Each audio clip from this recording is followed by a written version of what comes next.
चिंचवडमधील मागासवर्गीय वसतिगृहात एका खरं तर मुलीच्या विद्यार्थिनीच्या खोलीत पिझ्झाचा बॉक्स सापडला आणि ज्या खोलीबाहेर हा बॉक्स सापडला त्या खोलीतील विद्यार्थिनीवर कारवाईचा बडगा आता उगारण्यात आलाय।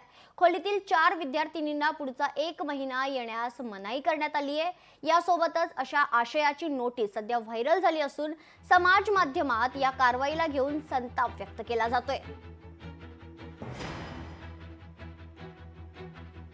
याबाबत खरं तर वसतिगृहाच्या मुख्य मीनाक्षी नरहरी यांच्याशी संपर्क साधला तेव्हा केवळ नोटीस दिली आहे, 1 महिन्याची कोणतीही मनाई करण्यात आली नसल्याचं स्पष्टीकरण त्यांच्या वतीने देण्यात आलंय।